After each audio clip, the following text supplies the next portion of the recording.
तो बच्चों आज हम लोग पढ़ने वाले हैं लवंग। लवंग माने लौंग के बारे में पढ़ने वाले हैं। बेसिकली जो लौंग तो देखे होंगे, ऐसा कोई नहीं है जो लौंग ना देखा हो, ठीक है।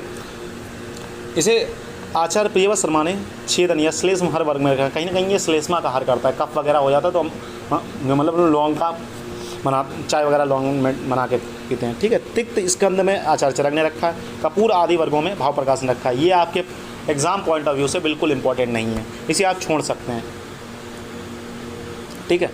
सबसे ज़्यादा इंपॉर्टेंट क्या चीज़ है? अब लैटिन नेम इंपॉर्टेंट है, फैमिली नेम इंपॉर्टेंट है, इंग्लिश नेम इंपॉर्टेंट है, हिंदी नेम इंपॉर्टेंट, पर्याय इंपॉर्टेंट है, स्वरूप इंपॉर्टेंट है, उत्पत्ति स्थान इंपॉर्टेंट है, रासायनिक संगठन इंपॉर्टेंट है, रस पंचक इंपॉर्टेंट है। बाकी जो नीचे का है सारा इंपॉर्टेंट है, ठीक है, आपके एग्जाम पॉइंट ऑफ व्यू से, ठीक है। तो सबसे पहले सबसे ज़्यादा जरूरी चीज़ है लैटिन नेम, जो एग्जामिनर घूर घूर के देखेगा, मतलब पता ताड़ ताड़ के देखेगा। तो सिंजियम एरोमेटिकम इसका नाम है। फैमिली है इसकी मेरिटेसी फैमिली, इसी फैमिली का जामुन होता है, जो जामुन तो खाए होगे। इंग्लिश में इसे क्लोव्स कहते हैं, हिंदी में लौंग कहते हैं। क्लोव्स और लौंग भी सबको पता होगा। इसे देव कुसुम, देव पुष्प, श्री प्रसून के नाम से आप हो सकता है वो लवंग के नाम से ना पूछ के श्री प्रसून के नाम से पूछ ले, ठीक है। पुष्पक और ग्रहणीय, इसमें सबसे ज़्यादा इंपॉर्टेंट जो है वो देव पुष्प और श्री प्रसून। श्री प्रसून के नाम से कई बार पुराने जो पेपर्स हुए हैं 20 बैच के या 18 बैच 19 बैच के, तो उनमें श्री प्रसून के नाम से पूछा गया। आपका सिलेबस तो चेंज है तो हो सकता है सीधा पूछे, लेकिन श्री प्रसून भी आप याद करके जाइएगा, ये सबसे ज़्यादा इंपॉर्टेंट हो जाता है। पर्याय से अगर पूछेगा तो श्री प्रसून के नाम से पूछता है। स्वरूप क्या होता है इसका? वृक्ष होता है, बहुत छोटा वृक्ष होता है, देखे होगे, नहीं देखे होगे तो नेट पर डाल देना, छोटा सा वृक्ष होता है। लौंग की आकृति का फल होता है। मात्र लवंग भी कहा जाता है, ठीक है, मदर क्लोव, ठीक। उत्पत्ति स्थान कहाँ है? इंडोनेशिया में पाया जाता है, मलक्का द्वीप पर पाया जाता है, भारत में तमिलनाडु केरला में पाया जाता है, ठीक है। तो आप ये लिख सकते हैं भारत में कौन कौन, देखो अलग अदर कंट्री का नाम याद हो या ना याद हो, लेकिन भारत में कहाँ कहाँ पाया जाता है वो याद होना चाहिए। समस्त भारत लिख दो गलत हो जाएगा, पूरा आंसर गलत हो जाएगा, क्योंकि लवंग हर जगह नहीं पाई जाती। कुछ चीज़ देखो, बुद्धि लगा के अगर पेपर दोगे तो नहीं फंसोगे, बिना बुद्धि लगा के अगर बिना बुद्धि मंदबुद्धि इतना पेपर दोगे मास्टर काट के जीरो दे देगा, क्योंकि मास्टर भी जानता है कि कौन सी चीज़ कहाँ ऊपर होती है। वो भी डीजे पढ़ के आया, ऐसा तो है नहीं वो अभी बैठा है। तो 7 से 8 वर्ष के वृक्ष में जब पुष्प कलिकाएँ गुलाबी हो जाती है तो उन्हें तोड़कर सुखाकर यूज़ करते हैं, ठीक है।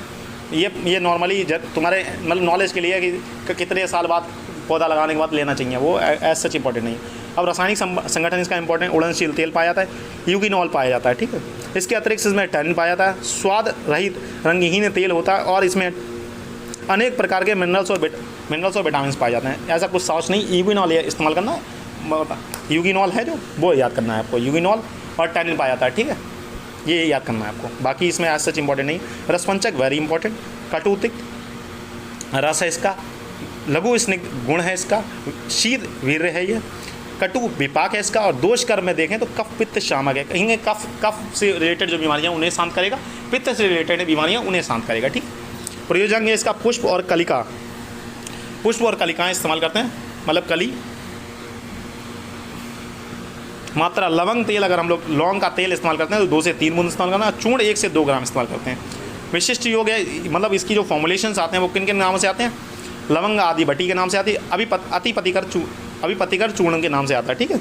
अगर आप मार्केट में जाएंगे तो इसी फॉर्मुलेशन के नाम से आपको मिलेंगे। छेदन एवं श्लेष्महर है, वात अनुलोमन, मतलब वात का सही अनुलोमन करता है। जैसे अब कहते हैं लोग क्या कहते हैं, मेरे पेट में गैस बन गई, तो गैस को नीचे ऊर्ध्व मार्ग से अधोमार्ग से बाहर निकालेगा, ठीक। ऊर्ध्व मार्ग से गैस बाहर आ रही है ना, ऊपर से लोग नहीं कहते मेरे जब मुंह से गैस बाहर निकल रही है, ठीक है, डॉक्टर साहब एसिडिटी इतनी ज़्यादा हो गई है कि मुंह से गैस बाहर निकल रही है, तो उस कंडीशन में आप लवंग का इस्तेमाल करें तो वातानुलोमन करेगा, कहीं ना कहीं उसे अधोमार्ग से बाहर निकालेगा, अधोमार्ग से निकालने में कोई प्रॉब्लम नहीं है, ठीक। संग्रहित सुगंधित है, ठीक है, कहीं ना कहीं अगर कोई मतलब ऐसी चीज़ खा ली है, वो मुंह एकदम ख़राब हो गया, मुंह से बास आ रही है, ठीक है, तो ये कहीं ना कहीं सुगंधित द्रव्य भी है, फिर इसे मुंह में रख लो। माउथ फ्रेशनर की तरह, मतलब नेचुरल माउथ फ्रेशनर भी कितना भी कार्य करता है। सामयिक प्रयोग किन किन व्याधियों में प्रयोग करते हैं? मंदशूल में तेल का प्रयोग, जैसे अगर कोई हल्का फुल्का दर्द हो रहा है तो आप तेल का प्रयोग कर सकते हैं। मुख की दुर्गंध में प्रयोग करते हैं, मैंने कहा अगर मैंने पहले बता दिया है कि अगर कोई दुर्गंध वगैरह आ रही हो मुँह से तो इसके ऑयल को डाल देते हैं तो दुर्गंध चली जाती है, ठीक है। उदर रोग में इस्तेमाल करते हैं, काश रोग में इस्तेमाल करते हैं, काश में, श्वास में, हिक्का में, ठीक है, इनमें इस्तेमाल कर सकते हैं। अम्ल पित्त में इस्तेमाल कर, अम्ल पित्त से रिलेटेड है। फिरंग रोग यानी ग्रोनी या उपदंश माने सिफिल्स में इस्तेमाल कर सकते हैं, ठीक है। दांतों के शूल में इसका इस्तेमाल किया था, मतलब अरे जैसे हमारी जो दादी आदि थी वो क्या कहती थी, अगर दांत हमारा दर्द करता है छोटे में, तो वो कहते हैं लौंग का तेल लो और दांत में डाल दो, तो आराम मिल जाएगी। ठीक है, बड़े बूढ़े अगर तुम्हारे घर पे हो, कोई नानी वगैरह हो, दादी वगैरह हो, तो उनसे पूछना कि जो लौंग होती है वो कहीं ना कहीं लौंग को गर्म करके अगर दांतों में डाल देते हैं, दांतों में दर्द हो रहा है बच्चों के, तो आराम मिल जाता है। ठीक है, लवंग ओदक कैसे बनाते हैं, इसका जो फॉर्मुलेशन है, लवण लेना है, जल में उबाल लें, ठंडा करें, लवंग ओदक बना लें। इसका लाभ क्या है, ज्वर में लाभकारी। देखो, सर्दी, खांसी, जुकाम, बुखार, चारों हो गई। सर्दी लिख लो, सर्दी का मतलब होता है कोल्ड, कफ हो गया। ठीक है, कफ सारक। ठीक है, सर्दी, खांसी, जुकाम, बुखार, चारों बीमारियां इसमें लिख सकते हो। सामान्य भाषा में तो याद रहेगा ना, सर्दी, खांसी, जुकाम, बुखार। सर्दी मतलब कहीं ना कहीं कास हो सकता है, सर्दी खांसी मतलब कास, जुकाम मतलब कफ। ठीक, सर्दी, खांसी, जुकाम, बुखार मतलब ज्वर। देखो, ज्वर में भी लाभकारी है। ठीक है, ये इस तरीके सामान्य विधि से याद करो। लवंग काहे में इस्तेमाल होती है, सर्दी, खांसी, जुकाम, बुखार, श्वास, कास, ज्वर। सर्दी, खांसी, जुकाम, बुखार मतलब ज्वर। सर्दी मतलब कोल्ड में इस्तेमाल करता है, स्लेस में जितनी भी प्रॉब्लम होंगी, स्लेस में क्या, कास रोग हो गया,